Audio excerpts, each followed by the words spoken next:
ਆਪਣੇ ਆਪ ਨੂੰ ਸਰੀਰ ਸਮਝਦਾ ਹੈਗਾ, ਪਰ ਸਰੀਰ ਆਤਮਾ 'ਤੇ ਪਾਇਆ ਹੋਇਆ ਕੱਪੜਾ ਹੈਗਾ, ਅਤੇ ਕੱਪੜੇ ਦੇ ਉੱਤੇ ਪਾਏ ਹੋਏ ਕੱਪੜਿਆਂ ਨੂੰ ਜਿਹੜਾ ਸੱਚ ਮੰਨਦਾ ਹੈ ਉਹ ਤਾਂ ਬਹੁਤ ਹੀ ਥੱਲੇ ਦੀ ਗੱਲ ਹੈਗੀ ਆ। ਆਤਮਾ ਦੇ ਉੱਤੇ ਪਾਇਆ ਹੋਇਆ ਕੱਪੜਾ ਉਹ ਸਰੀਰ ਹੈਗਾ, ਅਤੇ ਇਹਦੇ ਨਾਲ ਜਿਹੜੀ ਮਨ ਦੀ ਮੈਲ ਦੀ ਦੂਰ ਹੋ ਜਾਂਦੀ ਹੈਗੀ ਆ ਕਿ ਮੈਂ ਸਰੀਰ ਤਾਂ ਹੈ ਨਹੀਂ, ਵੀ ਜੇ ਸਰੀਰ ਨਹੀਂ ਤਾਂ ਤੂੰ ਕੀ ਹੈਗਾ। ਕਦੇ ਤੁਹਾਡੇ ਨਾਲ ਇੰਝ ਹੋਇਆ ਹੈ ਕਿ ਤੁਹਾਨੂੰ ਬਿਲਕੁਲ ਸਾਫ਼ ਪਤਾ ਹੋਵੇ ਕਿ ਕੀ ਸਹੀ ਹੈ ਤੇ ਕੀ ਗਲਤ, ਪਰ ਫਿਰ ਵੀ ਤੁਸੀਂ ਗਲਤ ਰਾਹ ਚੁਣ ਲੈਂਦੇ ਹੋ? ਸਾਡੇ ਹੱਥ ਵਿੱਚ ਸੱਚ ਦਾ ਦੀਵਾ ਹੁੰਦਾ ਹੈ, ਪਰ ਸਾਡਾ ਆਪਣਾ ਹੀ ਮਨ ਜਾਣ ਬੁੱਝ ਕੇ ਹਨੇਰੇ ਖੂਹ ਵਿੱਚ ਛਾਲ ਮਾਰ ਦਿੰਦਾ ਹੈ। ਸਾਨੂੰ ਪਤਾ ਹੈ ਕਿ ਗੁੱਸਾ ਕਰਨਾ ਬਹੁਤ ਮਾੜਾ ਹੈ, ਪਰ ਅਸੀਂ ਕਰੀ ਜਾਂਦੇ ਹਾਂ। ਸਾਨੂੰ ਪਤਾ ਹੈ ਕਿ ਕਿਸੇ ਨਾਲ ਈਰਖਾ ਕਰਨਾ ਸਾਨੂੰ ਅੰਦਰੋਂ ਹੀ ਸਾੜੇਗਾ, ਪਰ ਫਿਰ ਵੀ ਅਸੀਂ ਉਸ ਅੱਗ ਵਿੱਚ ਸੜਦੇ ਰਹਿੰਦੇ ਹਾਂ। ਆਖਰ ਅਜਿਹਾ ਹੁੰਦਾ ਕਿਉਂ ਹੈ? ਕਿਉਂਕਿ ਸਾਡਾ ਮਨ ਸਭ ਕੁਝ ਸਮਝਦੇ ਹੋਏ ਵੀ ਗਲਤੀ ਵਾਲੇ ਪਾਸੇ ਤੁਰ ਪੈਂਦਾ ਹੈ। ਗੁਰਬਾਣੀ ਇਸ ਬਾਰੇ ਸਾਨੂੰ ਕੀ ਸਮਝਾਉਂਦੀ ਹੈ? ਸਮੱਸਿਆ ਮਨ ਦੀ ਖਿੱਚੋਤਾਣ। ਇਹ ਕਹਾਣੀ ਸਿਰਫ ਮੇਰੀ ਜਾਂ ਤੁਹਾਡੀ ਨਹੀਂ, ਇਹ ਸਾਡੀ ਸਾਰਿਆਂ ਦੀ ਹੈ। ਸਾਡੇ ਅੰਦਰ ਇੱਕ ਅਜੀਬ ਲੜਾਈ ਹਰ ਵੇਲੇ ਚੱਲਦੀ ਰਹਿੰਦੀ ਹੈ। ਇੱਕ ਪਾਸੇ ਸਾਡਾ ਮੂਲ, ਸਾਡੀ ਆਤਮਾ ਹੈ ਜੋ ਸਾਨੂੰ ਸਹੀ ਪਾਸੇ ਲਿਜਾਣਾ ਚਾਹੁੰਦੀ ਹੈ, ਪਰ ਦੂਜੇ ਪਾਸੇ ਇੱਕ ਹੋਰ ਤਾਕਤ ਹੈ ਜੋ ਸਾਨੂੰ ਵਾਰ-ਵਾਰ ਹੇਠਾਂ ਵੱਲ ਖਿੱਚਦੀ ਹੈ। ਇਹ ਤਾਕਤ ਹੈ ਦੁਰਮਤ ਦੀ, ਅਗਿਆਨਤਾ ਦੀ। ਜੋ ਅਸੀਂ ਸੰਸਾਰ ਵਿੱਚੋਂ ਗਿਆਨ ਲਿਆ ਹੈ ਉਹ ਇੱਛਾ ਪੂਰੀਆਂ ਕਰਨ ਵਾਲਾ ਹੀ ਹੈ, ਅਤੇ ਉਹਦੇ ਨਾਲ ਮਨ ਦੇ ਵਿੱਚ ਅਸ਼ਾਂਤੀ ਪੈਦਾ ਹੁੰਦੀ ਹੈ।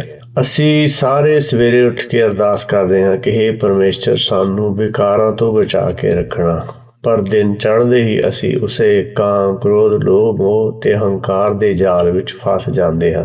ਇਹ ਤਾਂ ਉਹੀ ਗੱਲ ਹੈ ਜਿਸ ਨੂੰ ਭਗਤ ਕਬੀਰ ਜੀ ਨੇ ਬਾਣੀ ਵਿੱਚ ਸਮਝਾਇਆ ਹੈ। ਕਬੀਰ ਮਨ ਜਾਣੈ ਸਭ ਬਾਤ, ਜਾਣਤ ਹੀ ਔਗਣ ਕਰੈ, ਕਾਹੇ ਕੀ ਕੁਸਲਾਤ, ਹਾਥ ਦੀਪ ਕੂਏ ਭਰੇ। ਭਗਤ ਕਬੀਰ ਜੀ ਉਪਦੇਸ਼ ਕਰਦੇ ਹਨ ਕਿ ਮਨ ਜਾਣਦਾ ਹੈਗਾ ਸਾਰੀ ਗੱਲ ਨੂੰ, ਪਰ ਫਿਰ ਵੀ ਔਗਣ ਕਰਦਾ ਹੈ। ਕਹਿੰਦੇ ਇਹ ਕਿਹੋ ਜਿਹੀ ਕੁਸਲਾਤ ਹੈ, ਭਾਵ ਚਲਾਕੀ ਹੈ ਕਿ ਹੱਥ ਵਿੱਚ ਦੀਵਾ ਹੋਵੇ ਫਿਰ ਵੀ ਆਪਾਂ ਖੂਹ ਵਿੱਚ ਡਿੱਗ ਜਾਈਏ। ਸਮਝਣ ਨੂੰ ਜਾਂ ਬੁੱਝਣ ਵਾਲੀ ਗੱਲ ਇਹ ਹੈ ਕਿ ਆਪਾਂ ਨੂੰ ਕਈ ਵਾਰ ਪਤਾ ਕਿ ਕਿਸੇ ਨਾਲ ਈਰਖਾ ਨਹੀਂ ਕਰਨੀ, ਕਿਸੇ ਦਾ ਬੁਰਾ ਨਹੀਂ ਚੱਕਣਾ, ਕਿਸੇ ਦੇ ਬੁਰਾ ਨਹੀਂ ਸੋਚਣਾ, ਕਿਸੇ ਦਾ ਹੱਕ ਨਹੀਂ ਮਾਰਨਾ, ਪਰ ਫਿਰ ਵੀ ਮਨ ਆਪਣੇ ਸਰੀਰ ਨਾਲ ਅਟੈਚਮੈਂਟ ਹੋਣ ਕਰਕੇ ਉਹਦੇ ਚੰਗੇ ਭਲੇ ਲਈ ਦੂਸਰਿਆਂ ਦੇ ਨਾਲ ਇਹ ਅਗਿਆਨਤਾ ਵਿੱਚ, ਕਿਉਂਕਿ ਇਸ ਨੂੰ ਆਪਣੇ ਮੂਲ ਦਾ ਗਿਆਨ ਨਹੀਂ ਹੈ ਕਿ ਮੈਂ ਸੱਚ ਸਰੂਪ ਹਾਂ, ਅਤੇ ਜੇ ਮੈਂ ਗਲਤ ਕੰਮ ਕਰਾਂਗਾ ਜਿਹੜੀ ਮੇਰੀ ਬੁੱਧੀ ਹੈ ਉਹਦਾ ਨੁਕਸਾਨ ਹੋ ਜਾਵੇਗਾ। ਅਤੇ ਜਦੋਂ ਇੱਥੋਂ ਸਰੀਰ ਛੱਡ ਕੇ ਜਾਣਾ, ਨਾਲ ਤਾਂ ਕਿਸੇ ਚੀਜ਼ ਨੇ ਜਾਣਾ ਨਹੀਂ, ਫਿਰ ਜਿਹੜੇ ਕੰਮ ਇੱਥੇ ਆਪਾਂ ਗਲਤ ਕਰ ਲੈਂਦੇ ਹਾਂ ਉਹਦੇ ਨਾਲ ਇਸ ਦੀ ਬੁੱਧੀ ਦਾ ਨੁਕਸਾਨ ਹੋ ਜਾਂਦਾ ਹੈ। ਅਤੇ ਇਸ ਤਰ੍ਹਾਂ ਜਿਹੜਾ ਇਹਦੇ ਕੋਲ ਜਿਹੜਾ ਦੀਵਾ ਹੁੰਦਿਆਂ ਹੋਇਆ ਵੀ ਇਹ ਖੂਹ ਦੇ ਵਿੱਚ ਛਾਲ ਮਾਰ ਦਿੰਦਾ ਹੈ। ਇਸ ਕਰਕੇ ਆਪਾਂ ਨੂੰ ਇਸ ਚੀਜ਼ ਤੋਂ ਬਚਣ ਦੇ ਲਈ ਗੁਰਬਾਣੀ ਦਾ ਜਿਹੜਾ ਉਪਦੇਸ਼ ਹੈਗਾ ਹਮੇਸ਼ਾ ਹੀ ਧਿਆਨ ਵਿੱਚ ਰੱਖਣਾ ਚਾਹੀਦਾ ਹੈ, ਕਿਉਂਕਿ ਤਾਂ ਕਿ ਇਹਨਾਂ ਚੀਜ਼ਾਂ ਤੋਂ ਬਚਿਆ ਜਾ ਸਕੇ। ਹੁਣ ਜਿਹੜਾ ਮਨ ਸਾਡਾ ਹੈ ਉਹ ਇਸ ਤਰ੍ਹਾਂ ਗਲਤ ਕੰਮ ਕਿਉਂ ਕਰਦਾ ਹੈ, ਉਹਦਾ ਕਾਰਨ ਵੀ ਲੱਭਣਾ ਬਹੁਤ ਜ਼ਰੂਰੀ ਹੈ। ਇਹ ਕਿਹੜੀ ਪੱਟੀ ਹੈ, ਇਹ ਕਿਹੜੀ ਤਾਕਤ ਹੈ ਜੋ ਸਾਡੀ ਸਮਝ 'ਤੇ ਭਾਰੀ ਪੈ ਜਾਂਦੀ ਹੈ? ਆਓ ਗੁਰਬਾਣੀ ਦੀ ਰੋਸ਼ਨੀ ਵਿੱਚ ਇਸ ਨੂੰ ਸਮਝੀਏ। ਅਜਿਹਾ ਕਿਉਂ ਹੁੰਦਾ ਹੈ? ਮਾਇਆ ਦੀ ਅਸਲੀਅਤ। ਗੁਰਬਾਣੀ ਦੱਸਦੀ ਹੈ ਕਿ ਸ਼ਕਤੀਸ਼ਾਲੀ ਪਰਦੇ ਜਾਂ ਪੱਟੀ ਦਾ ਨਾਂ ਅਗਿਆਨਤਾ ਹੈ। ਇਸ ਅਗਿਆਨਤਾ ਦਾ ਨਾਮ ਮਾਇਆ ਹੈ। ਹੁਣ ਮਾਇਆ ਦਾ ਮਤਲਬ ਸਿਰਫ ਪੈਸਾ ਜਾਂ ਦੁਨੀਆ ਦੀਆਂ ਚੀਜ਼ਾਂ ਨਹੀਂ ਹਨ। ਮਾਇਆ ਇੱਕ ਭਰਮ ਹੈ, ਇੱਕ ਛਲਾਵਾ ਹੈ ਜੋ ਸਾਡੀ ਅਸਲੀਅਤ ਤੋਂ ਦੂਰ ਲੈ ਜਾਂਦਾ ਹੈ। ਗੁਰੂ ਅਮਰਦਾਸ ਜੀ ਫਰਮਾਉਂਦੇ ਹਨ, ਇਹ ਮਾਇਆ ਜਿਤ ਹਰਿ ਬਿਸਰੇ, ਮੋਹ ਉਪਜੇ ਭਾਉ ਦੂਜਾ ਲਾਇਆ, ਕਹੈ ਨਾਨਕ ਗੁਰ ਪ੍ਰਸਾਦੀ, ਜਿਨ੍ਹਾਂ ਲਿਵ ਲਾਗੀ ਤਿਨੀ ਵਿੱਚੇ ਮਾਇਆ ਪਾਇਆ। ਇਹ ਮਾਇਆ ਹੈਗੀ ਆ ਜਿਹਦੇ ਕਰਕੇ ਜਿਹੜਾ ਹੈਗਾ ਆਪਣਾ ਮੂਲ ਹਾਰ ਸੱਚ ਜਿਹੜਾ ਹੈਗਾ ਆਪਣੇ ਕੋਲੋਂ ਵਿਸਰ ਜਾਂਦਾ ਹੈ। ਸੱਚ ਨੂੰ ਆਪਾਂ ਭੁੱਲ ਜਾਂਦੇ ਹਾਂ ਅਤੇ ਜਿਹੜਾ ਮੋਹ ਪੈਦਾ ਹੋ ਜਾਂਦਾ ਹੈ ਅਤੇ ਆਪਣਾ ਧਿਆਨ ਦੂਜੇ ਪਾਸੇ ਜਿਹੜੀਆਂ ਚੀਜ਼ਾਂ ਅੱਖਾਂ ਨਾਲ ਦਿਖਦੀਆਂ ਹਨ ਉਹਦੇ ਵਿੱਚ ਲੱਗ ਜਾਂਦਾ ਹੈ। ਅਤੇ ਸਤਿਗੁਰੂ ਜੀ ਕਹਿੰਦੇ ਹਨ ਕਿ ਇਹ ਜਿਹੜਾ ਪਰਦਾ ਹੈਗਾ ਗਿਆਨ ਦੀ ਕਿਰਪਾ ਨਾਲ ਇਹ ਪਰਦਾ ਲਿੱਥਦਾ ਹੈਗਾ। ਉਹਨਾਂ ਦਾ ਲਿੱਥਦਾ ਹੈ ਜਿਨ੍ਹਾਂ ਦੀ ਲਿਵ ਜਿਹੜੀ ਆਪਣੇ ਮੂਲ ਨਾਲ ਲੱਗ ਜਾਂਦੀ ਹੈ, ਸੱਚ ਦੇ ਨਾਲ ਲੱਗ ਜਾਂਦੀ ਹੈ, ਤੇ ਉਹ ਮਾਇਆ ਦੇ ਵਿੱਚ ਇਹਨੂੰ ਸੱਚ ਨੂੰ ਸਮਝ ਲੈਂਦੇ ਹਨ। ਪਰ ਜਿਹੜੇ ਨਹੀਂ ਸਮਝਦੇ ਹਨ ਉਹ ਇਸ ਚੱਕਰ ਵਿੱਚ ਫਸੇ ਰਹਿੰਦੇ ਹਨ, ਆਉਂਦੇ ਹਨ, ਜਾਂਦੇ ਹਨ, ਜੰਮਦੇ ਮਰਦੇ ਰਹਿੰਦੇ ਹਨ। ਭਾਵ ਮਾਇਆ ਉਹ ਹਾਲਤ ਹੈ ਜਿਸ ਵਿੱਚ ਆ ਕੇ ਆਪਾਂ ਆਪਣੇ ਮੂਲ ਨੂੰ ਭੁੱਲ ਜਾਂਦੇ ਹਾਂ। ਦੁਨੀਆ ਦਾ ਮੋਹ ਜਾਗ ਪੈਂਦਾ ਹੈ। ਸੁੱਤ ਕੰਚਨ ਸਿਉ ਹੇਤ ਵਧਾਇਆ, ਸਭ ਕੁਛ ਆਪਣਾ ਇੱਕ ਰਾਮ ਪਰਾਇਆ। ਜਿਹੜਾ ਰਾਮ ਹੈਗਾ ਸਾਰਿਆਂ ਦੇ ਘਟਾਂ ਵਿੱਚ ਬੋਲਦਾ ਹੈਗਾ, ਉਹਨੂੰ ਆਪਾਂ ਭੁੱਲ ਜਾਂਦੇ ਹਾਂ ਤੇ ਆਪਣੀ ਫੈਮਿਲੀ, ਪਰਿਵਾਰ, ਆਪਣੀ ਛੋਟੀ ਸੋਚ ਦੇ ਕਰਕੇ ਇਹਦੇ ਵਿੱਚ ਫਸ ਜਾਂਦੇ ਹਾਂ। ਇਹ ਮਾਇਆ ਬਹੁਤ ਚਲਾਕ ਹੈ। ਕਾਮ, ਕ੍ਰੋਧ, ਲੋਭ, ਮੋਹ ਅਤੇ ਹੰਕਾਰ ਬਣ ਕੇ ਸਾਨੂੰ ਫੜਦੀ ਹੈ। ਇਹ ਸਾਡੇ ਮਨਾਂ ਨੂੰ ਇਹਨਾਂ ਵਿਕਾਰਾਂ ਵਿੱਚ ਉਲਝਾ ਦਿੰਦੀ ਹੈ। ਸਾਨੂੰ ਪਤਾ ਹੀ ਨਹੀਂ ਲੱਗਦਾ ਕਿ ਅਸੀਂ ਕਦੋਂ ਗਲਤ ਰਾਹ 'ਤੇ ਤੁਰ ਪਏ। ਗੁਰਬਾਣੀ ਇਸ ਨੂੰ ਇੱਕ ਨਾਗਣ ਦਾ ਰੂਪ ਦੱਸਦੀ ਹੈ। ਮਾਇਆ ਹੋਈ ਨਾਗਣੀ, ਜਗਤ ਰਹੀ ਲਪਟਾਈ, ਇਸकी ਸੇਵਾ ਜੋ ਕਰੇ ਤਿਸਹੀ ਕੋ ਫਿਰ ਖਾਈ। ਮਾਇਆ ਇੱਕ ਸਪਣੀ ਵਾਂਗ ਹੈਗੀ ਆ ਤੇ ਜਿਹੜਾ ਜਗਤ ਹੈਗਾ, ਜਿਹੜਾ ਸੰਸਾਰ ਹੈਗਾ, ਇਹਦੇ ਨਾਲ ਚਿੰਬੜਿਆ ਹੋਇਆ ਹੈਗਾ ਤੇ ਇਹਦੀ ਜਿਹੜਾ ਸੇਵਾ ਕਰਦਾ ਹੈ ਜਾਂ ਇਹ ਇਕੱਠੀ ਕਰਨ ਵਿੱਚ ਜਿਹੜਾ ਲੱਗ ਜਾਂਦਾ ਹੈ ਫਿਰ ਉਹਨੂੰ ਖਾ ਜਾਂਦੀ ਹੈ। ਹੁਣ ਇੱਥੇ ਵੀ ਗੱਲ ਬੁੱਝਣ ਵਾਲੀ ਹੈਗੀ ਆ। ਦੁਰਮਤ ਬਾਧਾ ਸਰਪਨ ਖਾਧਾ, ਮਨਮੁਖ ਖੋਇਆ ਗੁਰਮੁਖੀ ਲਾਦਾ। ਹੁਣ ਜਿਹੜੀ ਦੁਰਮਤ ਹੈਗੀ, ਜਿਹੜਾ ਝੂਠ ਦਾ ਗਿਆਨ ਹੈਗਾ, ਅਗਿਆਨਤਾ ਹੈਗੀ ਆ, ਉਹਦੇ ਕਰਕੇ ਜਿਹੜਾ ਜੀਵ ਹੈ ਜਾਂ ਜਗਿਆਸੂ ਹੈਗਾ, ਇਹ ਮਾਇਆ ਨਾਗਣੀ ਦੇ ਧੱਕੇ ਵਿੱਚ ਚੜ ਜਾਂਦਾ ਹੈਗਾ ਤੇ ਉਹਨੂੰ ਇਕੱਠੀ ਕਰਦਾ ਕਰਦਾ ਹੀ ਅਖੀਰ ਵਿੱਚ ਆਪਣੇ ਸਵਾਸ ਜਿਹੜਾ ਇੱਥੇ ਆਪਣਾ ਜਿਹੜਾ ਸਰੀਰ ਤਿਆਗ ਜਾਂਦਾ ਹੈਗਾ। ਕਿਉਂਕਿ ਜੇ ਸਵਾਸ ਮੁੱਕ ਜਾਂਦੇ ਆ ਫਿਰ ਇਹਨੂੰ ਸਰੀਰ ਛੱਡਣਾ ਪੈਂਦਾ, ਕਿਉਂਕਿ ਹੁਕਮ ਵਿੱਚ ਇਹਨੂੰ ਸਰੀਰ ਮਿਲਿਆ ਹੈ। ਉਸ ਕੰਮ ਵਿੱਚ ਮਾਇਆ ਨੂੰ ਇਕੱਠੀ ਕਰਨ ਵਿੱਚ ਲੱਗਾ ਰਿਹਾ ਤੇ ਅਖੀਰ ਵਿੱਚ ਸਮਾਂ ਖਤਮ ਹੋਇਆ ਤੇ ਇਹਨੂੰ ਛੱਡਣਾ ਪੈ ਗਿਆ। ਤੇ ਇਸ ਕਰਕੇ ਫਿਰ ਇਹਦੀ ਇਕੱਠੀ ਕਰਨ ਵਿੱਚ ਜਿਹੜਾ ਲੱਗਿਆ ਫਿਰ ਉਹਨੂੰ ਖਾ ਗਈ। ਇਹਦਾ ਮਤਲਬ ਇਸ ਤਰ੍ਹਾਂ ਹੋਰ ਕੋਈ ਇੱਦਾਂ ਨਹੀਂ ਕਿ ਮਾਇਆ ਇੱਕ ਸੱਪ ਹੈਗਾ ਤੇ ਉਹ ਜਿਹੜਾ ਮਨੁੱਖ ਉਹ ਜਿਹਦੀ ਸੇਵਾ ਕਰਦਾ ਉਹਨੂੰ ਖਾ ਜਾਂਦੀ ਹੈ। ਇਹਦਾ ਮਤਲਬ ਇਹ ਨਹੀਂ ਹੈਗਾ। ਤੇ ਇਹ ਜਿਹੜਾ ਦੁਰਮਤ ਦਾ ਗਿਆਨ, ਜਿਵੇਂ ਇੱਛਾ ਪੂਰਤੀਆਂ ਦਾ ਹੋਰ ਜੋ ਵੀ ਸੰਸਾਰ ਵਿੱਚ ਅਗਿਆਨਤਾ ਵਿੱਚ ਪ੍ਰਚਾਰ ਚੱਲਦਾ ਹੈਗਾ, ਉਹ ਮਨੁੱਖੀ ਬੁੱਧੀ ਦਾ ਨੁਕਸਾਨ ਕਰ ਰਿਹਾ ਹੈ ਤੇ ਉਹਨੂੰ ਖਾ ਜਾਂਦਾ ਹੈਗਾ। ਇਸ ਕਰਕੇ ਦੁਰਮਤ ਦਾ ਬੰਨਿਆ ਹੋਇਆ ਹੈਗਾ ਤੇ ਸਪਣੀ ਦਾ ਖਾਧਾ ਹੋਇਆ ਹੈਗਾ। ਸਰਪਣੀ ਦਾ ਮਤਲਬ ਹੈਗਾ ਆਪਣੀ ਹੀ ਅਕਲ, ਜਿਹੜੀ ਆਪਣੀ ਬੁੱਧ ਨੂੰ ਖਾ ਜਾਂਦੀ ਹੈ, ਆਪਣੀ ਅਕਲ ਨੂੰ ਖਾ ਜਾਂਦੀ ਹੈ ਜੇ ਆਪਾਂ ਅਗਿਆਨਤਾ ਵਾਲਾ ਗਿਆਨ ਲੈ ਲਈਏ। ਮਨ ਦਾ ਅਸਲੀ ਰੂਪ ਅਤੇ ਭੁੱਲਣ ਦਾ ਕਾਰਨ। ਤਾਂ ਫਿਰ ਸਵਾਲ ਇਹ ਹੈ ਕਿ ਜੇ ਮਾਇਆ ਇੰਨੀ ਤਾਕਤਵਰ ਹੈ ਤਾਂ ਕੀ ਸਾਡੇ ਬਚਣ ਦੀ ਕੋਈ ਉਮੀਦ ਹੈ? ਜੀ ਬਿਲਕੁਲ ਹੈ। ਗੁਰਬਾਣੀ ਸਾਨੂੰ ਸਾਡੀ ਅਸਲ ਤਾਕਤ ਯਾਦ ਕਰਵਾਉਂਦੀ ਹੈ। ਗੁਰੂ ਅਮਰਦਾਸ ਜੀ ਫਰਮਾਉਂਦੇ ਹਨ, ਮਨ ਤੂੰ ਜੋਤ ਸਰੂਪ ਹੈ, ਆਪਣਾ ਮੂਲ ਪਛਾਣ, ਮਨ ਹਰ ਜੀ ਤੇਰੇ ਨਾਲ ਹੈ, ਗੁਰਮਤਿ ਰੰਗ ਮਾਣ, ਮੂਲ ਪਛਾਣੇ ਤਾ ਸੋ ਜਾਣੇ, ਮਰਨ ਜੀਵਨ ਕੀ ਸੋਝੀ ਹੋਈ, ਗੁਰ ਪ੍ਰਸਾਦੀ ਏਕੋ ਜਾਣੇ, ਤਾਂ ਦੂਜਾ ਭਾਵ ਨਾ ਹੋਈ, ਮਨ ਸਾਂਤ ਆਈ ਵਜੀ ਵਧਾਈ, ਤਾਂ ਹੋਆ ਪ੍ਰਵਾਨ, ਇਉਂ ਕਹੇ ਨਾਨਕ ਮਨ ਤੂੰ ਜੋਤ ਸਰੂਪ ਹੈ, ਆਪਣਾ ਮੂਲ ਪਛਾਣ। ਸਤਿਗੁਰ ਜੀ ਉਪਦੇਸ਼ ਕਰਦੇ ਹਨ ਕਿ ਤੂੰ ਜੋਤ ਦਾ ਸਰੂਪ ਹੈ, ਆਪਣੇ ਮੂਲ ਨੂੰ ਪਛਾਣ। ਹੁਣ ਮਨ ਜੋਤ ਦਾ ਸਰੂਪ ਹੈ, ਜੋਤ ਨਹੀਂ ਹੈ। ਹੁਣ ਜੋਤ ਜਿਹੜੀ ਹੁੰਦੀ ਹੈ ਅਕਲ ਆ, ਬੁੱਧੀ ਹੈ, ਉਹਦਾ ਜਿਹੜਾ ਧਿਆਨ ਹੈਗਾ ਉਹ ਮਨ ਹੈਗਾ। ਹੁਣ ਮਨ ਨੇ ਆਪਣੇ ਮੂਲ ਨੂੰ ਪਛਾਣਨਾ ਹੈਗਾ। ਮਨ ਹਰ ਜੀ ਤੇਰੇ ਨਾਲ ਹੈ। ਸਤਿਗੁਰ ਜੀ ਉਪਦੇਸ਼ ਕਰਦੇ ਹਨ ਕਿ ਸੱਚ ਜਿਹੜਾ ਹੈਗਾ ਉਹ ਤੇਰੇ ਨਾਲ ਹੈਗਾ ਤੇ ਗਿਆਨ ਵਾਲੀ ਮੱਤ ਲੈ ਲਾ ਤੇ ਸੱਚ ਨੂੰ ਸਮਝ ਲਾ ਤੇ ਉਹਦੇ ਨਾਲ ਤੂੰ ਸੁਖੀ ਹੋ ਸਕਦਾ ਹੈ। ਕਿਉਂਕਿ ਮਨ ਨੇ ਜਿਹੜਾ ਹੈਗਾ ਧਿਆਨ ਆਪਣਾ ਮਾਇਆ ਵਿੱਚ ਲਾ ਲਿਆ ਹੈ। ਮਾਇਆ ਵਿੱਚ ਲੱਗਣ ਕਰਕੇ ਇਹ ਦੁਖੀ ਹੋ ਰਿਹਾ ਹੈਗਾ। ਤੇ ਜੇ ਇਹ ਮਨ ਆਪਣਾ ਧਿਆਨ ਬਾਹਰ ਮੁਖੀ ਤੋਂ ਅੰਤਰਮੁਖੀ ਕਰ ਲਵੇ ਤੇ ਅੰਦਰ ਜਿਹੜਾ ਇਹਦੇ ਸੱਚ ਹੈਗਾ, ਨੌਨਿਤ ਅੰਮ੍ਰਿਤ ਪ੍ਰਭ ਕਾ ਨਾਮ, ਦੇਹੀ ਮੇ ਇਸਕਾ ਵਿਸਰਾਮ, ਨਵਾਂ ਖਜ਼ਾਨਾ ਜਿਹੜਾ ਇਹਦੇ ਅੰਦਰ ਹੈਗਾ, ਗੁਪਤ ਦੇਹੀ ਹੈਗੀ, ਉਹਦੇ ਵਿੱਚ ਉਹਦਾ ਵਾਸ ਹੈਗਾ। ਤੇ ਜੇ ਗੁਪਤ ਦੇਹੀ ਬੁੱਝ ਲਵੇ ਤਾਂ ਇਹ ਗਿਆਨ ਵਾਲੀ ਮੱਤ ਦੇ ਨਾਲ ਇਹ ਸੰਸਾਰ ਵਿੱਚ ਗੁਰਮੁਖ ਮਾਇਆ ਵਿੱਚ ਉਦਾਸੀ ਹੋ ਕੇ ਆਪਣਾ ਜਿਹੜਾ ਜੀਵਨ ਸਫਲਾ ਕਰ ਸਕਦਾ ਹੈ। ਮੂਲ ਪਛਾਣੇ ਤਾਂ ਸੋ ਜਾਣੇ। ਜੇ ਆਪਣੇ ਮੂਲ ਨੂੰ ਪਛਾਣ ਲਵੇ ਤਾਂ ਫਿਰ ਇਹਨੂੰ ਸੱਚ ਦੀ ਸਮਝ ਆ ਸਕਦੀ ਹੈ। ਜਨਮ ਮਰਨ ਕਾ ਭਰਮ ਗਿਆ, ਗੋਬਿੰਦ ਲਿਵ ਲਾਗੀ, ਜੀਵਤ ਸੁਨ ਸਮਾਨਿਆ, ਗੁਰ ਸਾਖੀ ਜਾਗੀ। ਕਿ ਜੰਮਣਾ ਮਰਨਾ ਜਿਹੜਾ ਹੈਗਾ ਉਹ ਜਿੰਨਾ ਚਿਰ ਭਰਮ ਹੈਗਾ ਉਨਾ ਚਿਰ ਹੈ, ਪਰ ਜਦੋਂ ਗੁਰ ਪ੍ਰਸਾਦ ਭਰਮ ਕਾ ਨਾਸ ਹੋ ਜਾਂਦਾ ਹੈ ਫਿਰ ਇਹ ਜੰਮਣਾ ਮਰਨਾ ਟਿਆ ਜਾਂਦਾ ਹੈ, ਮੁੱਕ ਜਾਂਦਾ ਹੈਗਾ। ਤੇ ਇਸ ਕਰਕੇ ਜੇ ਆਪਣੇ ਮੂਲ ਨੂੰ ਪਛਾਣ ਲਵੇ, ਕਿਉਂਕਿ ਮੂਲ ਸੱਚ ਹੈਗਾ, ਸੱਚ ਦਾ ਜੰਮਣਾ ਮਰਨਾ ਨਹੀਂ ਹੈ, ਝੂਠ ਦਾ ਹੈਗਾ।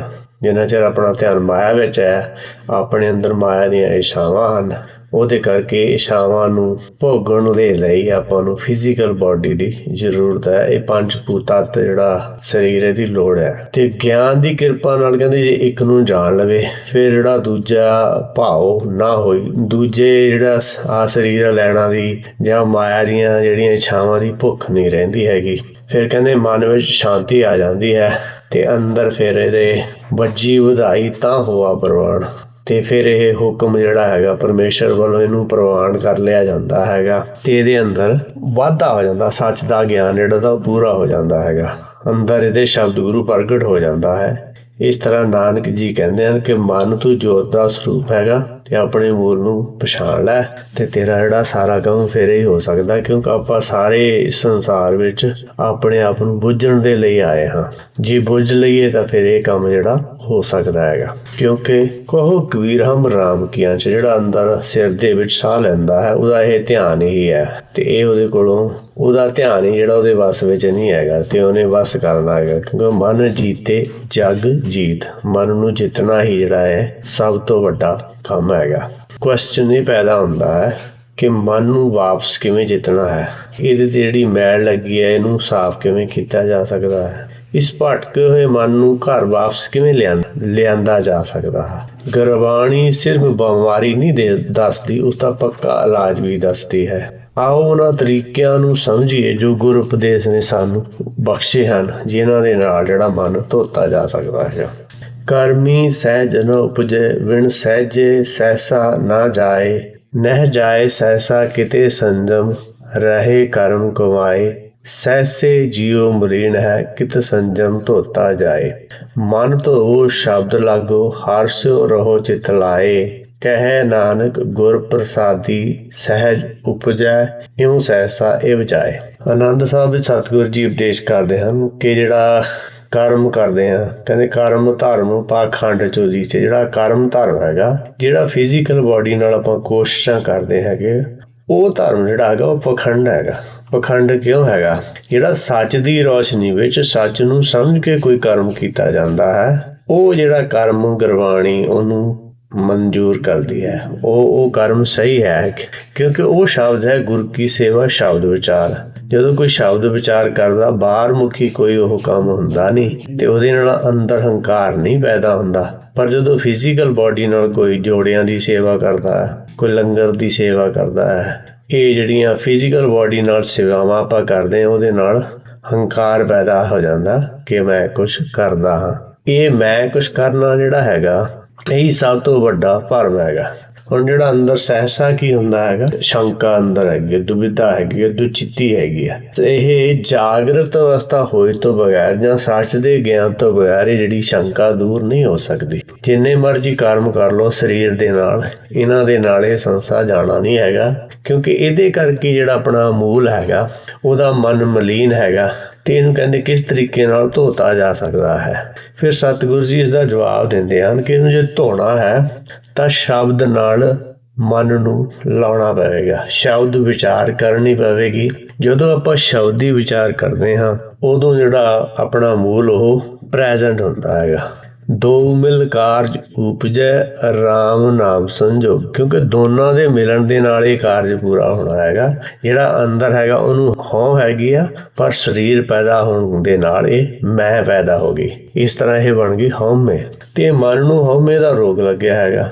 ਹੁਣ ਇਹ ਹਉਮੈ ਨੂੰ ਖਤਮ ਕਰਨ ਦੇ ਲਈ ਇਹਨੂੰ ਸ਼ਬਦ ਦੀ ਰੋਸ਼ਨੀ ਵਿੱਚ ਚਲਾਉਣਾ ਪਵੇਗਾ। ਜੋ ਗੁਰਬਾਣੀ ਦਾ ਉਪਦੇਸ਼ ਹੈਗਾ, ਜੋ ਗੁਰਬਾਣੀ ਵਿੱਚ ਸੱਚ ਹੈਗਾ, ਜੋ ਉਪਦੇਸ਼ ਆਪਾਂ ਨੂੰ ਗੁਰਬਾਣੀ ਦੇ ਰਹੀ ਹੈ, ਉਹਨੂੰ ਹਿਰਦੇ ਵਿੱਚ ਵਸਾਉਣਾ ਪਵੇਗਾ। ਮਨ ਧੋ ਸ਼ਬਦ ਲਾਗੋ, ਹਰਸਿਓ ਰਹੋ ਚਿਤ ਲਾਗੋ। ਜਿਹੜਾ ਸ਼ਬਦ ਹੈਗਾ ਉਹਨੂੰ ਚਿੱਤ ਦੇ ਵਿੱਚ ਵਸਾ ਕੇ ਰੱਖੋ। ਇਸ ਤਰ੍ਹਾਂ ਨਾਨਕ ਜੀ ਕਹਿੰਦੇ ਹਨ ਗਿਆਨ ਦੀ ਕਿਰਪਾ ਨਾਲ ਸਹਿਜ ਉਪਜੇ। ਸਹਿਜ ਦਾ ਮਤਲਬ ਹੁੰਦਾ ਜਾਗਰਤ ਅਵਸਥਾ, ਇਹ ਪੈਦਾ ਹੁੰਦੀ ਹੈ ਤੇ ਇਹਦੇ ਜਾਗਰਤ ਅਵਸਥਾ ਪੈਦਾ ਹੋਣ ਦੇ ਨਾਲ ਇਹ ਜਿਹੜਾ ਸਹਿਸਾ, ਇਹ ਦੁਚਿੱਤੀ ਹੈਗੀ ਹੈ, ਇਹ ਸੰਸਾ ਹੈਗਾ, ਇਹ ਚਿੰਤਾ ਹੈਗੀ ਫਿਰ ਜਾਂਦੀ ਹੈ। ਕਿਉਂਕਿ ਅਜੇ ਆਪਾਂ ਜਿੰਨੇ ਵੀ ਕੰਮ ਕਰ ਰਹੇ ਹੈਗੇ ਉਹ ਸੁਪਨੇ ਵਿੱਚ ਕਰ ਰਹੇ ਹਾਂ। ਇੱਕ ਸੁਪਨਾ ਜੈਸਾ ਸੁਪਨਾ ਰਹਿਣ ਕਾ ਸੁਪਨਾ ਹੁੰਦਾ, ਜਿਹੜਾ ਜਿਵੇਂ ਰਾਤ ਨੂੰ ਆਪਾਂ ਸੁਪਨੇ ਵਿੱਚ ਇੱਕ ਦੇਹੀ ਤਾਂ ਸੁੱਤੀ ਪਈ ਹੁੰਦੀ ਹੈ, ਫਿਜ਼ੀਕਲ ਬਾਡੀ ਜਿਹੜੀ ਸੁੱਤੀ ਪਈ ਹੁੰਦੀ ਹੈ, ਇੱਕ ਦੇਹੀ ਜਿਹੜੀ ਹੋਰ ਉਹ ਸੁਪਨੇ ਵਿੱਚ ਤੁਰੀ ਫਿਰਦੀ ਹੈ, ਉਹ ਸੁਪਨਾ ਰਾਤ ਦਾ ਹੈਗਾ।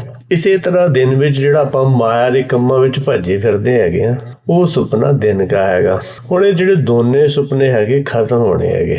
ਜਦੋਂ ਖਤਮ ਹੋ ਜਾਂਦੇ ਹੈਗੇ ਆ, ਕਹਿੰਦੇ ਇਹ ਸੁਪਨਾ ਸੋਵਤ ਨਹੀਂ ਜਾਣੇ, ਅਚੇਤ ਅਵਸਥਾ ਮਾਹੇ ਲਿਪਟਾਨੇ। ਇਹ ਜਿੰਨਾ ਚਿਰ ਸੁਪਨਾ ਹੈਗਾ ਅਚੇਤ ਹੈਗਾ, ਜਿਹੜਾ ਇਹ ਆਪਣਾ ਮੂਲ ਉਹ ਅਚੇਤ ਅਵਸਥਾ ਵਿੱਚ ਲਿਪਟਿਆ ਹੋਇਆ ਹੈਗਾ, ਉਹਨੂੰ ਜਗਾਉਣਾ ਹੈਗਾ। ਸਿਮਰ ਸਿਮਰ ਸੋਇਆ ਮਨ ਜਾਗ ਆਈ। ਸਿਮਰ ਸਿਮਰ ਕੇ ਗੁਰਬਾਣੀ ਨੂੰ ਸਮਝ ਸਮਝ ਕੇ ਹੁਕਮ ਵਿੱਚ ਚੱਲ ਚੱਲ ਕੇ ਇਹਨੂੰ ਜਗਾਉਣਾ ਹੈਗਾ। ਤੇ ਜਿਹੜਾ ਜਗਾ ਲਏਗਾ ਉਹਦੀ ਜਾਗਰਤ ਅਵਸਥਾ ਹੁੰਦੀ ਹੈ। ਉਹ ਸਹਿਜ ਧਾਰੀ ਸਿੱਖ ਜਿਹੜਾ ਕਹਿੰਦੇ ਆ ਨਾ ਆਪਾਂ, ਸਹਿਜ ਧਾਰੀ ਸਿੱਖ ਸਿਰ ਦੇ ਜਿਹਨੇ ਵਾਲ ਕੱਟੇ ਹੁੰਦੇ ਉਹਨੂੰ ਨਹੀਂ ਕਹਿੰਦੇ ਹੈਗੇ। ਗੁਰਬਾਣੀ ਸਹਿਜ ਅਵਸਥਾ ਉਹਨੂੰ ਕਹਿੰਦੀ ਹੈ ਜਦੋਂ ਕੋਈ ਸੁਪਨੇ ਤੋਂ ਜਾਗ ਜਾਂਦਾ ਹੈ, ਜਿਹਦੀ ਅੱਖ ਖੁੱਲ ਜਾਂਦੀ ਹੈ। ਗੁਰਬਾਣੀ ਦੇ ਉਪਦੇਸ਼ ਨੂੰ ਸੁਣ ਕੇ ਮੰਨ ਕੇ ਉਹਦੇ ਅਨੁਸਾਰ ਚੱਲ ਕੇ ਫਿਰ ਜਦੋਂ ਉਹਦੇ ਅੰਦਰੋਂ ਤੁਰਕੀ ਬਾਣੀ ਪ੍ਰਗਟ ਹੁੰਦੀ ਹੈ, ਉਹਨੂੰ ਸਹਿਜ ਅਵਸਥਾ ਕਿਹਾ ਗਿਆ ਹੈ। ਸਹਿਜ ਸਮਾਧ ਅਪਾਦ ਰਹਿਤ ਵੱਡੇ ਭਾਗ ਫੁੰਨ ਲਾਗੀ। ਇਹਨੂੰ ਸਹਿਜ ਸਮਾਧ ਕਹਿੰਦੇ ਹੈਗੇ ਆ। ਗੁਰਮੁਖ ਮਾਇਆ ਵਿੱਚ ਉਦਾਸੀ ਇਹਨੂੰ ਕਹਿੰਦੇ ਹੈਗੇ ਆ। ਇਹ ਵੱਡੇ ਭਾਗਾਂ ਨਾਲ ਲੱਗਦੀ ਹੈ ਤੇ ਜਿਹਦੀ ਲੱਗ ਜਾਂਦੀ ਹੈ ਉਹਨੂੰ ਫਿਰ ਇਸ ਚੀਜ਼ ਦੀ ਸਮਝ ਆਉਂਦੀ ਹੈਗੀ, ਉਹ ਫਿਰ ਗੁਰਬਾਣੀ ਦੀ ਗੱਲ ਕਰਦਾ ਹੈਗਾ। ਇਹ ਮਨ ਆਰਸੀ ਕੋਈ ਗੁਰਮੁਖੀ ਵੇਖੇ, ਮੋਰਚਾ ਨਾ ਲਾਗੇ ਜਾਂ ਹੋਮੈ ਸੋਖੇ। ਅਨਹਤ ਬਾਣੀ ਨਿਰਮਲ ਸ਼ਬਦ ਵਜਾਏ, ਗੁਰ ਸ਼ਬਦੀ ਸੱਚ ਸਮਾਵਣਿਆ। ਕਿਉਂਕਿ ਜਿਹੜਾ ਮਨ ਹੈਗਾ ਇੱਕ ਸ਼ੀਸ਼ੇ ਦੀ ਤਰ੍ਹਾਂ ਹੈਗਾ। ਕੋਈ ਜਿਹੜਾ ਗੁਰਮੁਖ ਜਿਹੜਾ ਅੰਤਰ ਧਿਆਨੀ ਹੁੰਦਾ ਹੈਗਾ, ਜਿਹੜਾ ਗੁਰਬਾਣੀ ਦੇ ਉਪਦੇਸ਼ ਨਾਲ ਜੁੜਿਆ ਹੁੰਦਾ ਹੈਗਾ, ਉਹ ਇਹਨੂੰ ਦੇਖਦਾ ਹੈਗਾ। ਫਿਰ ਉਹਦੇ ਅੰਦਰ ਕਹਿੰਦੇ ਜੰਗ ਨਹੀਂ ਲੱਗਦਾ ਤੇ ਉਹਦੀ ਜਿਹੜੀ ਹਉਮੈ ਸੌਖੀ ਜਾਂਦੀ ਹੈ। ਜਿਹੜੀ ਹਉਮੈ ਉਹਦੀ ਫਿਰ ਖਤਮ ਹੋ ਜਾਂਦੀ ਹੈਗੀ ਆ। ਹਉਮੈ ਬੂਝੇ ਤਾਂ ਦਰ ਸੂਝੇ, ਗਿਆਨ ਵੀ ਹੋਣਾ ਕਥ ਕਥ ਰੂਝੇ। ਜਿਹੜਾ ਹਉਮੈ ਨੂੰ ਬੁੱਝ ਲੈਂਦਾ ਹੈਗਾ ਉਹਨੂੰ ਫਿਰ ਜਿਹੜਾ ਦਸਮ ਦੁਆਰ ਦੀ ਸਮਝ ਆ ਜਾਂਦੀ ਹੈਗੀ। ਪਰ ਜਿਹੜਾ ਹਉਮੈ ਨੂੰ ਨਹੀਂ ਬੁੱਝਦਾ ਉਹ ਆਲੇ ਦੁਆਲੇ ਜੋ ਵੀ ਸੁਣੀਆਂ ਸੁਣਾਈਆਂ ਮੱਤਾਂ ਉਹਦੇ ਪਿੱਛੇ ਲੱਗਿਆ ਰਹਿੰਦਾ, ਆਪਣਾ ਜਿਹੜਾ ਟਾਈਮ ਵੇਸਟ ਕਰਦਾ ਰਹਿੰਦਾ ਹੈ। ਜਿਹੜਾ ਹਉਮੈ ਨੂੰ ਬੁੱਝ ਲੈਂਦਾ ਹੈ, ਅਨਹਤ ਬਾਣੀ ਨਿਰਮਲ ਸ਼ਬਦ ਵੱਜ ਆਏ। ਜਿਹੜੀ ਧੁਰਕੀ ਬਾਣੀ ਹੈ, ਅਨਹਤ ਹੁੰਦਾ ਜਿਹਦਾ ਹੱਤਿਆ ਨਹੀਂ ਕਰ ਸਕਦਾ। ਜਿਹੜਾ ਸੱਚ ਹੈਗਾ, ਜਿਹੜੀ ਸੱਚੀ ਬਾਣੀ ਆ ਉਹਦੇ ਤੇ ਕੋਈ ਤਰਕ ਨਹੀਂ ਕਰ ਸਕਦਾ। ਫਿਰ ਉਹਦੇ ਅੰਦਰ ਜਿਹੜੀ ਅਨਹਤ ਬਾਣੀ ਨਿਰਮਲ ਸ਼ਬਦ ਜਿਹੜਾ ਹੈਗਾ ਉਹਦੇ ਅੰਦਰ ਵੱਜਣ ਲੱਗ ਜਾਂਦਾ। ਵੱਜਣ ਲੱਗਦਾ ਭਾਵ ਉਹਨੂੰ ਸਮਝ ਆਉਣੀ ਸ਼ੁਰੂ ਹੋ ਜਾਂਦੀ ਆ। ਇਸ ਤਰ੍ਹਾਂ ਗੁਰਬਾਣੀ ਦੇ ਉਪਦੇਸ਼ ਦੇ ਦੁਆਰਾ ਉਹ ਸੱਚ ਵਿੱਚ ਸਮਾ ਜਾਂਦਾ ਹੈ। ਤੇ ਇਹੋ ਹੀ ਆਪਣਾ ਸਾਰਿਆਂ ਦਾ ਟੀਚਾ ਹੈ। ਇਸ ਕਰਕੇ ਆਪਾਂ ਨੂੰ ਗੁਰਬਾਣੀ ਨੂੰ ਪੜ੍ਹਨ ਦੇ ਨਾਲ ਨਾਲ ਉਹਨੂੰ ਸਮਝਣਾ ਹੈ, ਉਹਨੂੰ ਬੁੱਝਣਾ ਹੈਗਾ, ਤੇ ਤਾਂ ਹੀ ਉਹਦੇ ਨਾਲ ਆਪਣਾ ਜਿਹੜਾ ਮਸਲਾ ਇਹ ਹੱਲ ਹੋ ਸਕਦਾ ਹੈ। ਹੁਣ ਸਭ ਤੋਂ ਪਹਿਲਾਂ ਜ਼ਰੂਰੀ ਕਦਮ ਇਹ ਹੈ ਕਿ ਗੁਰਬਾਣੀ ਦੇ ਉਪਦੇਸ਼ ਨਾਲ ਜੋੜਨਾ ਕਿਵੇਂ ਹੈ। ਜਿਹੜਾ ਗੁਰਬਾਣੀ ਦਾ ਉਪਦੇਸ਼ ਉਹ ਸਾਬਣ ਹੈ ਜੋ ਮਨ ਦੀ ਜੰਮੀ ਹੋਈ ਮੈਲ ਨੂੰ ਧੋ ਸਕਦਾ ਹੈ। ਜਪਜੀ ਸਾਹਿਬ ਵਿੱਚ ਗੁਰੂ ਨਾਨਕ ਦੇਵ ਜੀ ਕਹਿੰਦੇ ਹਨ ਕਿ ਭਰੀਏ ਮਤ ਪਾਪਾ ਕੈ ਸੰਗ, ਉਹ ਧੋਪਾ ਨਾਲਾ ਕੈ ਰੰਗ। ਕਿ ਜਿਹੜੀ ਸਾਡੀ ਅਕਲ ਹੈ ਪਾਪਾਂ ਨਾਲ ਭਰ ਜਾਂਦੀ ਹੈਗੀ ਆ, ਤਾਂ ਸਿਰਫ ਜਿਹੜਾ ਗੁਰਬਾਣੀ ਦਾ ਉਪਦੇਸ਼ ਹੈਗਾ, ਬਾਣੀ ਵਿੱਚ ਹਰ ਨਾਮ ਸਮਾਇਆ, ਬਾਣੀ ਦੇ ਵਿੱਚ ਜਿਹੜਾ ਸੱਚ ਦਾ ਗਿਆਨ ਸਮਾਇਆ ਹੋਇਆ ਹੈਗਾ, ਤੇ ਉਹ ਜਦੋਂ ਸੱਚ ਦੇ ਸ਼ਬਦ ਦੀ ਆਪਾਂ ਵਿਚਾਰ ਕਰਦੇ ਹਾਂ ਤੇ ਉਹ ਮਨ ਦੀ ਜਿਹੜੀ ਮੈਲ ਉਤਾਰਦਾ ਹੈਗਾ। ਗੁਰ ਕਾ ਸ਼ਬਦ ਰਤਨ ਹੈ, ਹੀਰੇ ਜਿਤ ਜੜਾਓ। ਜਿਹੜਾ ਗੁਰ ਕਾ ਸ਼ਬਦ ਹੈਗਾ, ਜਿਹੜਾ ਗੁਰਬਾਣੀ ਦੇ ਵਾਕ ਹੈਗੇ, ਜਿਹੜੇ ਗੁਰਬਾਣੀ ਦੇ ਵਚਨ ਹੈ, ਜਿਹੜਾ ਗੁਰਬਾਣੀ ਦਾ ਉਪਦੇਸ਼ ਹੈ, ਉਹ ਰਤਨ ਹੈਗਾ। ਹੀਰੇ ਜਿੱਤ ਜੜਾਓ। ਹੁਣ ਹੀਰਾ, ਮਨ ਹੀਰਾ ਹੈਗਾ, ਤੇ ਜੇ ਮਨ ਹੀਰਾ ਉਹਦੇ ਨਾਲ ਜੁੜ ਜਾਵੇ, ਉਹਨੂੰ ਮੰਨ ਲਵੇ, ਤਾਂ ਫਿਰ ਇਹ ਵੀ ਹੀਰਾ ਬਣ ਜਾਂਦਾ ਹੈ। ਹੀਰੇ ਹੀਰਾ ਬੇਦੀ ਪਵਨ ਮਨ ਸਹਿਜੇ ਰਹਿਓ ਸਮਾਈ। ਹੁਣ ਜਿਹੜਾ ਇਹ ਮਨ ਵਿੰਨਿਆ ਜਾਂਦਾ ਹੈ, ਜਿਹੜਾ ਆਪਣਾ ਮੂਲ ਹੈ, ਜਿਹੜਾ ਇਹਨੂੰ ਜਦੋਂ ਜਿੱਤ ਲੈਂਦਾ ਹੈ ਤੇ ਫਿਰ ਇਹ ਮਨ ਉਹਦੇ ਵੱਸ ਵਿੱਚ ਆ ਜਾਂਦਾ ਹੈ। ਮਨ ਵਸ ਆਵੇ ਨਾਨਕਾ ਜੇ ਪੂਰਨ ਕਿਰਪਾ ਹੋਏ। ਜੇ ਇਹਦੇ ਤੇ ਪੂਰੀ ਕਿਰਪਾ ਹੋ ਜਾਏ, ਪੂਰੀ ਕਿਰਪਾ ਕਿਹਨ ਕਰਨੀ ਆ? ਆਪਣੇ ਆਪ, ਹਰੇਕ ਨੇ ਆਪਣੇ ਆਪ ਤੇ ਆਪੇ ਕਿਰਪਾ ਕਰਨੀ ਆ। ਆਪ ਸਵਾਰੇ ਮੈਂ ਮਿਲੇ, ਮੈਂ ਮਿਲਿਆ ਸੁਖ ਹੋਏ। ਫਰੀਦਾ ਜੇ ਤੂੰ ਮੇਰਾ ਹੋਏ ਰਹੇ, ਸਭ ਜਗ ਤੇਰਾ ਹੋਏ। ਕਹਿੰਦੇ ਆਪਣੇ ਆਪ ਨੂੰ ਸਵਾਰਨਾ ਪਵੇਗਾ, ਤੇ ਜਿਹੜਾ ਆਪਣੇ ਆਪ ਨੂੰ ਸਵਾਰ ਲਏਗਾ ਉਹਨੂੰ ਸੁੱਖ ਮਿਲੇਗਾ। ਜਿਹੜਾ ਆਪਣੇ ਅੰਦਰੋਂ ਅਗਿਆਨਤਾ, ਈਰਖਾ, ਦਵੈਸ਼, ਮੇਰਾ ਤੇਰਾ, ਹਉਮੈ, ਇਹ ਸਾਰੇ ਜਿਹੜੇ ਔਗਣ ਹੈਗੇ ਆ ਉਹਨਾਂ ਨੂੰ ਕੱਢ ਦੇਗਾ, ਉਹਨੂੰ ਸੁੱਖ ਹੋ ਜਾਏਗਾ।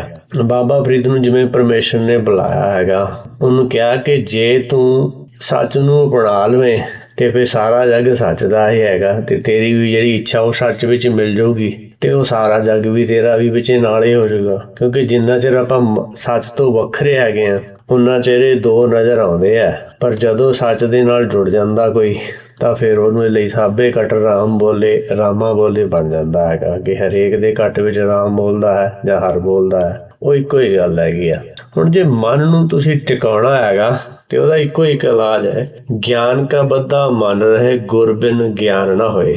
ਜਿਹੜਾ ਮਨ ਨੂੰ ਜੇ ਬੰਨਣਾ ਹੈਗਾ ਤੇ ਉਹ ਗਿਆਨ ਦੇ ਨਾਲ ਬੰਨਿਆ ਜਾ ਸਕਦਾ ਹੈ। ਇਹਨੂੰ ਸੱਚ ਦਾ ਗਿਆਨ ਦੇਣਾ ਸ਼ੁਰੂ ਕਰ ਦਈਏ ਤਾਂ ਇਹ ਸੱਚ ਦਾ ਗਿਆਨ ਲੈ ਲੈਂਦਾ ਹੈਗਾ।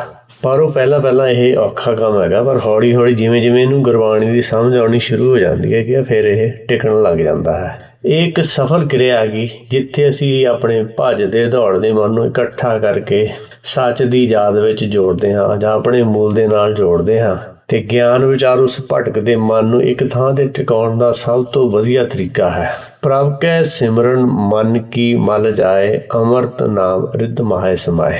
ਪ੍ਰਭ ਦਾ ਸਿਮਰਨ ਹੈਗਾ। ਹੁਣ ਪ੍ਰਭ ਦਾ ਸਿਮਰਨ ਕਰਨ ਦੇ ਨਾਲ ਜਿਹੜੀ ਮਨ ਦੀ ਮੈਲ ਚਲੇ ਜਾਂਦੀ ਹੈਗੀ। ਪ੍ਰਭ ਕੀ ਹੈ? ਆਪਣਾ ਜਿਹੜਾ ਮੂਲ ਹੈਗਾ ਉਹਨੂੰ ਹਾਰ ਵੀ ਕਿਹਾ, ਉਹਨੂੰ ਪ੍ਰਭ ਵੀ ਕਿਹਾ ਹੈਗਾ। ਜਿੰਨਾ ਚਿਰ ਤਾਂ ਇਹ ਦੋ ਹੈਗਾ ਭਾਵ ਦੁਵਿਧਾ ਦੇ ਵਿੱਚ ਹੈਗਾ, ਦਾਲ ਹੈਗਾ, ਉਹਨਾਂ ਚਿਰ ਤਾਂ ਇਹਦੇ ਅੰਦਰ ਅਗਿਆਨਤਾ ਵੀ ਹੈ ਤੇ ਸੱਚ ਵੀ ਹੈ, ਸੱਚ ਵੀ ਇਹਦਾ ਝੂਠ ਵੀ ਹੈਗਾ। ਪਰ ਜਦੋਂ ਇਹ ਸੱਚ ਦੀ ਵਿਚਾਰ ਕਰਨ ਲੱਗ ਜਾਂਦਾ ਹੈਗਾ ਉਹਦੇ ਨਾਲ ਇਹਦੇ ਜਿਹੜੇ ਝੂਠ ਦੇ ਵਿਚਾਰ ਉਹ ਹੌਲੀ ਹੌਲੀ ਆਪਣੇ ਆਪ ਹੀ ਉਹਨਾਂ ਨੂੰ ਖਤਮ ਕਰ ਦਿੰਦਾ ਹੈਗਾ। ਕਿਉਂਕਿ ਜਿਹੜੀਆਂ ਅੱਖਾਂ ਨਾਲ ਚੀਜ਼ ਦਿਸਦੀ ਹੈਗੀ, ਜਿਹੜਾ ਉਹਦਾ ਗਿਆਨ ਹੈ ਉਹ ਮਾਇਆ ਹੈਗੀ ਆ, ਗਿਆਨਤਾ ਹੈਗੀ ਆ। ਉਹਦੇ ਕਰਕੇ ਇਹਦੇ ਮਨ ਤੇ ਪਰਦਾ ਪਿਆ ਹੋਇਆ ਆਪਣੇ ਆਪ ਨੂੰ ਸਰੀਰ ਸਮਝਦਾ ਹੈਗਾ, ਪਰ ਸਰੀਰ ਆਤਮਾ ਤੇ ਪਾਇਆ ਹੋਇਆ ਕੱਪੜਾ ਹੈਗਾ ਤੇ ਕੱਪੜੇ ਦੇ ਉੱਤੇ ਪਾਏ ਹੋਏ ਕੱਪੜਿਆਂ ਨੂੰ ਜਿਹੜਾ ਸੱਚ ਮੰਨਦਾ ਹੈ ਉਹ ਤਾਂ ਬਹੁਤ ਹੀ ਥੱਲੇ ਦੀ ਗੱਲ ਹੈਗੀ ਆ।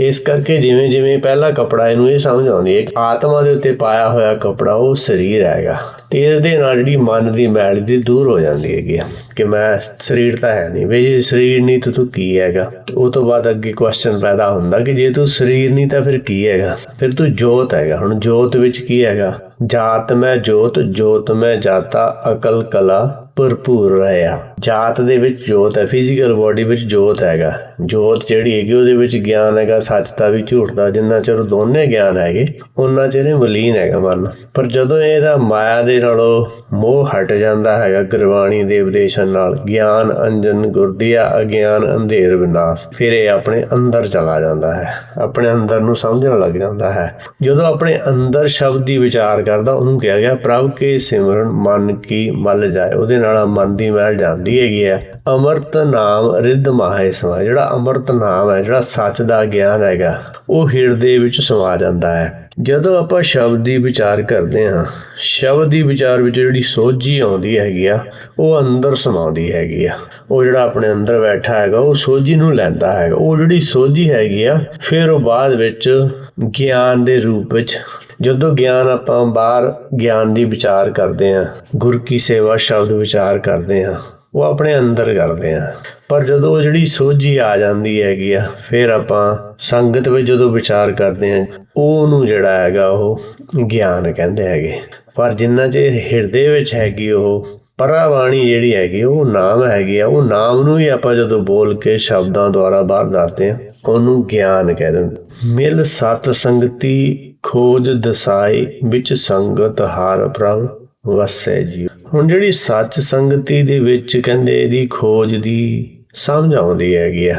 ਦੱਸਿਆ ਗਿਆ ਕਿ ਜਿਹੜਾ ਸਤ ਸੰਗ ਦੇ ਵਿੱਚ ਸੰਗਤ ਹਰ ਪ੍ਰਭ ਵਸੇ ਜੀਓ, ਕਿ ਸੰਗਤ ਦੇ ਵਿੱਚ ਹਰ ਜਿਹੜਾ ਪ੍ਰਭ ਉਹ ਵਸਦਾ ਹੈਗਾ। ਸੱਚ ਦਾ ਗਿਆਨ ਸਾਧਾਂ ਦੇ ਹਿਰਦੇ ਵਿੱਚ ਵਸਦਾ ਹੈਗਾ ਸਤ ਦੀ ਸੰਗਤੀ ਵਿੱਚ। ਸਤ ਸੰਗਤ ਕੈਸੀ ਜਾਣੀ ਹੈ ਜਿੱਥੇ ਏਕੋ ਨਾਮ ਬਖਾਣੀਏ, ਏਕੋ ਨਾਮ ਹੁਕਮ ਹੈ ਨਾਨਕ ਸਤਿਗੁਰੀ ਦੀਆ ਬੁਝਾਏ ਜੀਓ। ਸੱਚ ਦੀ ਸੰਗਤੀ ਨੂੰ ਕਹਿੰਦੇ ਕਿਸ ਤਰ੍ਹਾਂ ਜਾਣਿਆ ਜਾ ਸਕਦਾ? ਸੱਤ ਦੀ ਸੰਗਤੀ ਉਹ ਹੁੰਦੀ ਹੈ ਜਿੱਥੇ ਏਕੋ ਨਾਮ ਭਾਵ ਸੱਚ ਦੇ ਗਿਆਨ ਦੀ ਵਿਖਾਣ ਹੁੰਦਾ ਹੈ। ਹੁਣ ਸੱਚ ਦਾ ਗਿਆਨ ਦਾ ਵਿਖਾਣ ਜਿਹੜਾ ਇਹ ਸੰਸਾਰੀ ਸੰਗਤ ਵਿੱਚ ਨਹੀਂ ਹੁੰਦਾ, ਕਿਉਂਕਿ ਸੰਸਾਰੀ ਜਿਹੜੇ ਲੋਕ ਹੈ ਉਹਨਾਂ ਨੂੰ ਤਾਂ ਸੱਚ ਦੀ ਸਮਝ ਹੀ ਨਹੀਂ ਹੁੰਦੀ। ਜਿਹੜਾ ਹਿਰਦੇ ਵਿੱਚ ਜਿਹੜਾ ਬੈਠਾ ਹੈਗਾ ਜਾਂ ਜਿਹੜਾ ਹਿਰਦੇ ਵਿੱਚ ਜਿਹੜੀ ਧੁਰਕੀ ਬਾਣੀ ਜਿਹਨੂੰ ਸੁਣਦੀ ਹੈਗੀ ਆ ਉਹਨਾਂ ਦੀ ਸੰਗਤ ਵਿੱਚ ਰਹਿਣਾ ਜਾਂ ਉਹਨਾਂ ਦੇ ਹੁਕਮ ਅਨੁਸਾਰ ਚੱਲਦਾ ਹੈ ਜਿਹੜਾ ਕੋਈ, ਉਹ ਸੱਚ ਦੀ ਸੰਗਤ ਵਿੱਚ ਰਹਿੰਦਾ ਹੈ। ਉਹਨੂੰ ਸੱਚ ਦੀ ਸੰਗਤੀ ਦੀ ਸਮਝ ਮਿਲਦੀ ਹੈ, ਕਿਉਂਕਿ ਉੱਥੇ ਜਿਹੜਾ ਇੱਕੋ ਨਾਮ ਜਿਹੜਾ ਹੈਗਾ ਸੱਚ ਹੈਗਾ,